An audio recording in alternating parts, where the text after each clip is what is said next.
Chapter 6 Faintly Macabre Story. Once upon a time, this land was a barren and frightening wilderness, whose high rocky mountains sheltered the evil winds, and whose barren valleys offered hospitality to no man.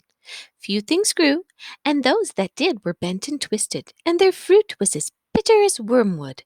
What wasn't waste was desert, and what wasn't desert was rock, and the demons of darkness made their home in the hills.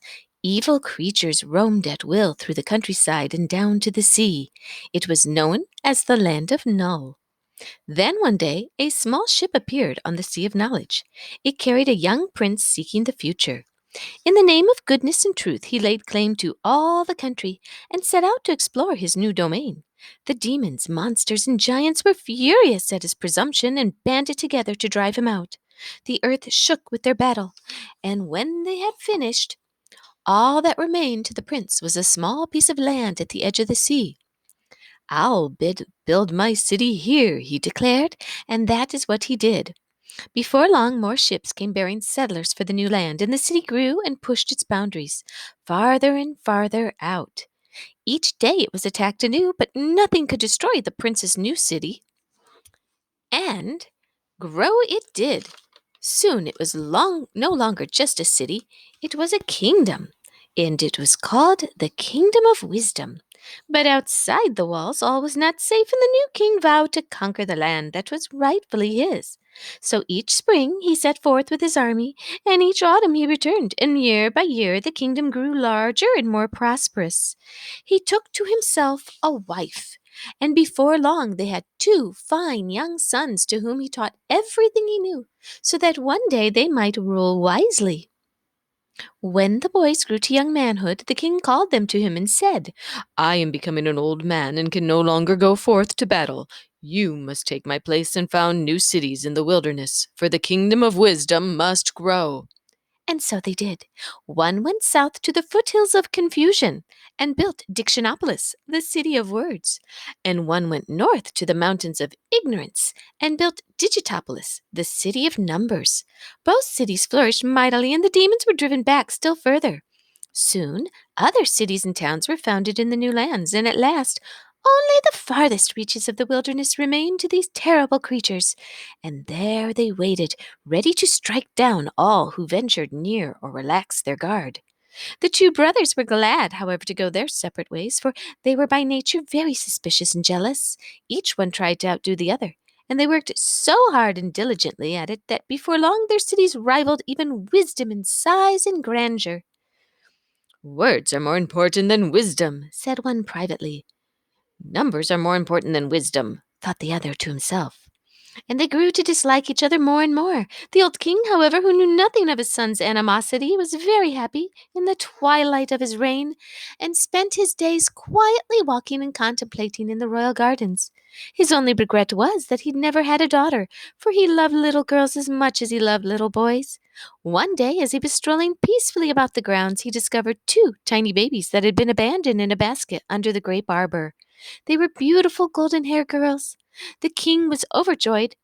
"They have been sent to crown my old age," he cried, and called the queen, his ministers, the palace staff, and indeed the entire population to see them. "We'll call this one Rhyme and this one Reason," he said, and so they became the Princess of Sweet Rhyme and the Princess of Pure Reason, and were brought up in the palace. When the old king finally died, the kingdom was divided between his two sons, with the provision that they would equally be responsible for the welfare of the young princesses. One son went south and became Azaz the Unabridged, king of Dictionopolis, and the other went north and became the Math Magician, ruler of Digitopolis. And, true to their words, they both provided well for the little girls who continued to live in wisdom. Everyone loved the princesses because of their great beauty, their gentle ways, and their ability to settle all controversies fairly and reasonably. People with problems or grievances or arguments came from all over the land to seek advice, and even the two brothers, who by this time were fighting continuously, often called upon them to help decide matters of state. It was said by everyone that rhyme and reason answer all problems. As the years passed, the two brothers grew farther and farther apart, and their separate kingdoms became richer and grander. Their disputes, however, became more and more difficult to reconcile. But always, with patience and love, the princesses set things right. Then one day they had the most terrible quarrel of all. King Azaz insisted that words were far more significant than numbers, and hence his kingdom was truly the greater. And the math magician claimed that numbers were much more important than words, and hence his kingdom was supreme. They discussed and debated and raved and ranted until they were on the verge of blows, when it was decided to submit the question to arbitration by the princesses. After days of careful consideration, in which all the evidence was weighed and all the witnesses heard, they made their decision. Words and numbers are of equal value, for in the cloak of knowledge one is warp and the other woof.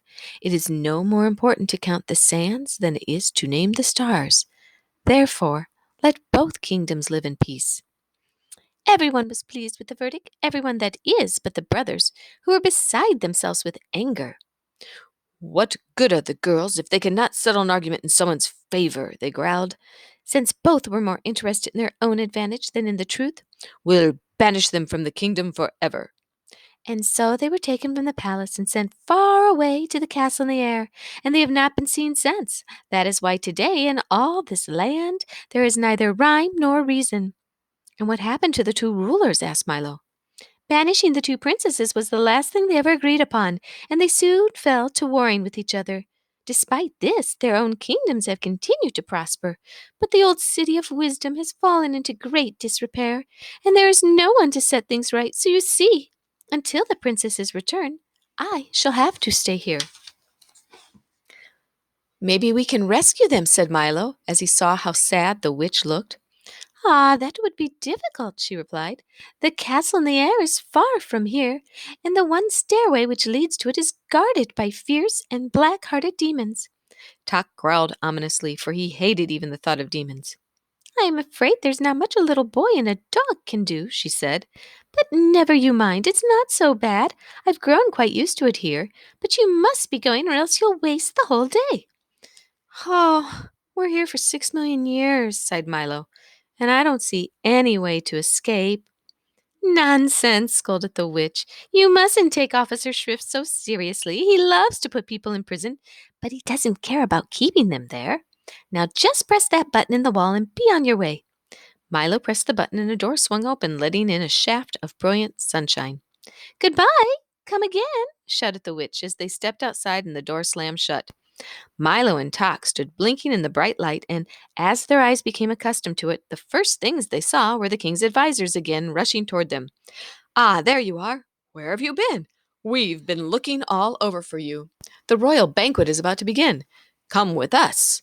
They seemed very agitated and out of breath as Milo walked along with them. But what about my car? He asked. Don't need it, replied the Duke. No use for it, said the minister. Superfluous, advised the Count. Unnecessary, stated the Earl. Uncalled for, cried the Undersecretary. We'll take our vehicle. Conveyance. Rig. Charabang. Chariot. Buggy. Coach. Broomham. Chandradan.